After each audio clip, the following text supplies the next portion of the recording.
दादा आज तुमचा विजय, दादा मोठ्या मताधिक्याने आपला विजय होतोय, पहिली प्रतिक्रिया काय आहे?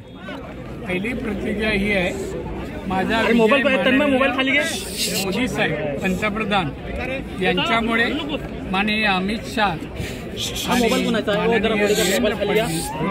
तिघांनी मला उमेदवारी दिली आणि मला विजयाला तुम्ही कारणीभूत आहे.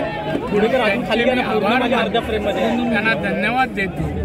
हा विजय माझ्या कार्यकर्त्यांचा आहे, निलेश नितेशचा आहे. सगळ्यांची मेहनत, निलेश नितेशची जी मेहनत घेतली, कार्यकर्त्यांची मेहनत घेतली, माझ्या पत्नीने जी मेहनत घेतली, त्याचं हे फळ आहे असं मी समजतो. दादा, सगळ्याच भागातून म्हणजे आपण कुडा मालवण असेल किंवा राजापूर असेल इथे पण तुम्हाला चांगलं मताधिक्य मिळतंय काय? जिथे उबाटाचे आमदार होते तिथे हेच तर माझं नाविन्य आहे. जिथे पिकलं जात नाही तिथे पिकवतो मी, हे वैशिष्ट्य आपलं. दादा, कोकणात कमळ फुललंय, कसं वाटतंय? बरं वाटतं, गोड गोड वाटतं. विरोधकांना काय सल्ला द्याल आता? सल्ला नाही, माझं असं म्हणणं आहे, जरा माझं असं सांगणं आहे, हा विजय मी सांगितला कोणाकोणामुळे आहे. भारतीय जनता पक्षाचं कमळ कोकणात फुललेला आहे.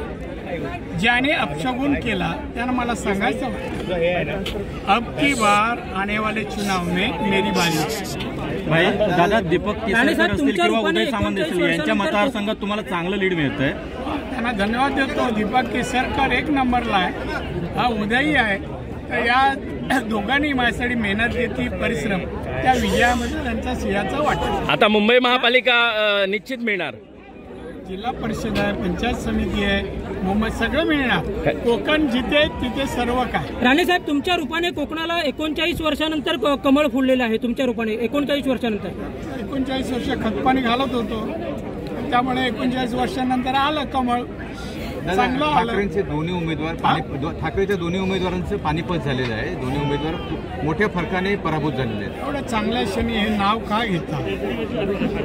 नको घेऊ. ते कुठे लंडन बिंडनला आहे, तिथे हवा खाऊ दे ना. आणि म्हणून सांगितलं आता मेरी बारी आहे. ज्यांचं नाव घेतलं ना त्यांचं कोकणात नामोनिशाणा नाही ठेवणार. दादा, जल्लोष कसा असेल इथून सिंधुदुर्गापर्यंत? मी झलक पाहत आहे, त्या झलकेप्रमाणे तुम्हाला दिसेल. हा आवेश आहे, विजयाचा आवेश. त्यामुळे तुम्ही त्याला योग्य रंग द्या, भगवा रंग द्या. लोकांनी चांगल्या दृष्टीने पाहू दे, आनंद, विजयाचा आनंद लुटू. आणि त्यानंतर 5 वर्ष सिंधुदुर्ग असो, रत्नागिरी असो, लोकांनी मला मतदान भरभरून दिलंय. दोन्ही जिल्ह्यातल्या सर्वसामान्य जनतेने प्रेमही केलं, मतही दिलं. त्यांना मला विकास दाखवायचे, त्यांची सेवा आणि विकास मला करायचा. सर, एकूणच मिळालेल्या मताधिक्याबद्दल काय सांगाल? काय सांगू, चांगली गोष्ट आहे. मी समाधानी आहे, आनंदी आहे. म्हणून तर मी लोकांना श्रेय देतो, सगळ्यांना श्रेय देतो ना. आणि म्हणून जे सांगत होते ना जनावर, ते कोकण म्हणजे आमचं काय, ते कोणाचं काय, ते मी सिद्ध. तुम्ही सकाळीच मतदान केंद्रावर हजर होता, मात्र विरोधक पहिल्यापासूनच नव्हते. विरोधकांना मी ज्या वाटेने जातो, रस्त्याने जातो, ते माझ्या विरुद्ध फिरकत पण ते आज प्रत्यय आला तुम्हाला. आता रिपीट करून वारंवार बातम्या दाखवा. चालेल, थँक्यू दादा.